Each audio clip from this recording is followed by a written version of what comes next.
ஹால்ல ஒரு சின்ன டெக்கர் ஐட்டம் கேட்டேன். அது ரொம்ப அழகா செஞ்சு குடுத்திருந்தாரு. சிம்பிளா இருந்திருந்தாலும் எனக்கு ரொம்பவே புடிச்சிருந்துச்சு. ஆக்சுவலா அந்த இடத்துக்குமே அது ரொம்ப பொருத்தமா இருந்துச்சுன்னு தான் சொல்லணும். நீங்க உங்களுக்கு உரிமையானவங்க கிட்ட என்ன கேட்டாலும், அது பெருசா இருந்தாலும் சரி, சின்னதா இருந்தாலும் சரி, அத செஞ்சு கொடுக்குற மனசு இருக்குன்னா, அத விட வேற என்ன வேணும் சொல்லுங்க?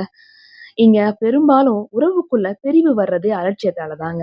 சில பேர் நெனைக்கலாம், இவங்க என்ன கேட்டாலும் இவங்க ஹஸ்பண்ட் உடனே செஞ்சு குடுக்குறாருப்பா. ரொம்ப நல்ல ஹஸ்பண்ட் ஒய்ஃப் போலப்பா அப்படின்னு. உடனே உங்க மைண்ட் வாய்ஸ் எங்க போகும்? என்னோட ஹஸ்பண்டும் இருக்காரு. எனக்கு ஒரு துரும்பாவது செஞ்சு குடுத்துருப்பாரா? அப்படின்னு. நீங்க வீடியோல தெரிஞ்ச பாதிய பத்தி மட்டும் தான் பேசுறீங்க. தெரியாத மீதிய நான் சொல்றேன். எதையாவது கேட்டுட்டு மனுஷன் பின்னாடியே நான் சுத்தணுங்க. என்ன ஒரு ஹெல்ப்பர் போலவே யூஸ் பண்ணிப்பாரு. அந்த சுத்திய எடு.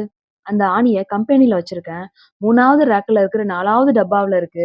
இதுல கேமரால நான் வீடியோவும் எடுத்துக்கிட்டே சுத்தணும். ஆக்சுவலா இவரு ஹோட்டல் ஃபீல்டு. ஆனாலும் நான் கேட்டா, அத எனக்காக செஞ்சு குடுப்பாருங்க. அதுக்காக ஒரு 1/2 மணி நேரம் ஆர்கியூமென்ட் நடக்கும். "இது எதுக்கு? ஏன் இப்ப? இது அவசியமா?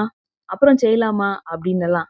லிஸ்ட் ரொம்ப பெருசாவே போகும். ஃபைனலா, "உன்கிட்ட பேசி ஜெயிக்க முடியாது போ" அப்படின்னு செஞ்சும் குடுத்துருவாரு. என்னதான் இருந்தாலும், நாம இருக்கிற வீட அழகா வச்சுக்கணும் இல்லையா? என்னோட அத்தை சொல்லுவாங்க, நான் கல்யாணம் பண்ணி வந்த புதுசுலலாம், "இது என்னோட வீட்டுக்காரர் செஞ்சதும்மா, அது என்னோட வீட்டுக்காரர் செஞ்சதும்மா" அப்படின்னு. இப்போ எங்க மாமா இல்ல. ஆனாலும் அவங்க செஞ்சு வச்ச பொருள் அவங்க பேர சொல்லும். அது போல தாங்க.